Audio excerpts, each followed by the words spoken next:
மைதா மாவை உபயோகப்படுத்தாம போலி செய்யறதுக்கு மாங்குன்னு மாவை போட்டு பிசைஞ்ச மாவை மணிக்கணக்காக ஊற வைக்காம நினச்ச உடனேயே டக்குன்னு இன்ஸ்டண்ட்டாக 10 நிமிஷத்தில் ஒரு சாஃப்டான டேஸ்டான இன்ஸ்டன்ட் போலி ரெசிபி தாங்க இந்த வீடியோவில் எப்படி செய்யறதுன்னு பார்க்க போகிறோம்.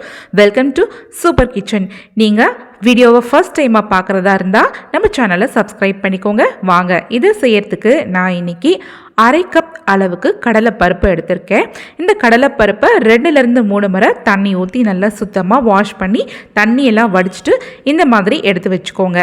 இந்த கடலைப்பருப்பை குக்கரில் சேர்த்துட்டு கடலைப்பருப்பு மூழ்கிற அளவுக்கு மட்டும் தண்ணி சேர்த்துட்டு கரெக்டாக ஒரு விசில் மட்டும் வேக வச்சுட்டு அதுக்கப்புறமா இதில் இருக்கிற தண்ணியெல்லாம் ஒரு ஸ்ட்ரெயினர் வச்சு வடிச்சிருங்க. இப்போ கடலைப்பருப்பு முழுமையாக ஆறினதுக்கு அப்புறமா மிக்சி ஜார் கப்பில் சேர்த்துக்கலாம். இது கூட 1 கப் அளவுக்கு பொடிச்சிட்டு அதுக்கப்புறமா மெஷர் பண்ண வெல்லம் சேர்த்துக்கலாம். இதை அரைக்கிறதுக்காக 1/2 கப் அளவுக்கு தண்ணீர் சேர்த்துருக்கேன்.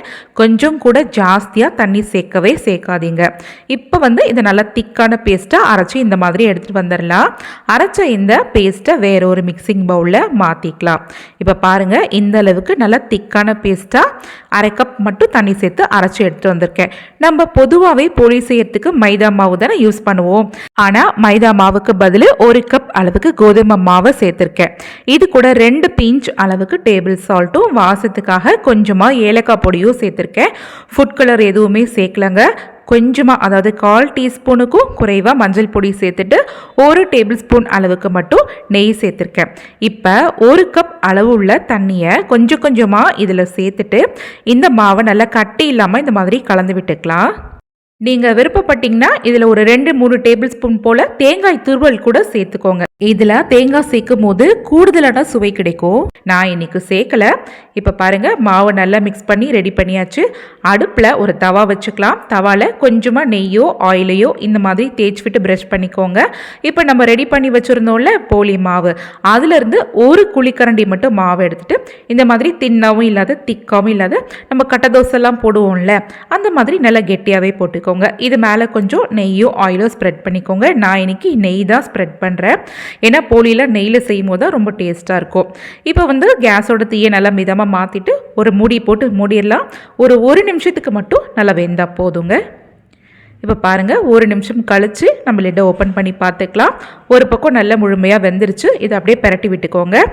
இப்போ இந்த மாதிரி பேக் சைடும் நல்லா வேக வச்சுக்கலாம். இதுக்கு மேலே லைட்டாக கொஞ்சமாக நெய்யோ எண்ணெயோ போட்டு இந்த மாதிரி ப்ரஷ் பண்ணி விட்டுருங்க. நம்ம ட்ரெடிஷ்னலான போலியெல்லாம் செய்யணுன்னா மைதா மாவை பிசைஞ்சி அதை ஊற வச்சு அதுக்கப்புறம் நம்ம பூரணெல்லாம் ரெடி பண்ணி அதை ஸ்டஃப் பண்ணி அது ஒரு பெரிய ப்ராசஸ்ங்க. நம்ம போலி மாதிரியே அதே டேஸ்ட்டில் இருக்கக்கூடிய ஒரு ஸ்வீட் சாப்பிடணும்னு நினச்சிங்கன்னா டக்குன்னு 10 நிமிஷத்தில் இந்த மெத்தடை ஃபாலோ பண்ணி செஞ்சு பாருங்களேன். ரொம்பவே சாஃப்டாக சாப்பிட்றதுக்குமே ரொம்பவே டேஸ்ட்டாக இருக்கும். இப்போ பாருங்கள், 10 நிமிஷத்தில் சுட சுட ரொம்ப ஒரு சாஃப்டான போலி ரெடி ஆகிடுச்சு. பிகினர்ஸ் கூட ரொம்ப ஈஸியாக செஞ்சிடலாங்க. இப்போ இந்த மாதிரி 2 பக்கமும் பெரட்டி போட்டு இந்த மாதிரியான டார்க் ஸ்பாட்ஸ் வந்ததுக்கு அப்புறமா வெளியில் எடுத்துருங்க. இதே மாதிரி நீங்கள் எல்லா மாவையுமே நல்ல டேஸ்டான போலிகளாக சுட்டு எடுத்துக்கலாங்க. இந்த போலியை சுட்டு எடுக்கும் போது எந்த அளவுக்கு சாஃப்ட்னஸ் இருக்கோ அதே சாஃப்ட்னஸோட கடைசி வரைக்கும் இருக்கும்.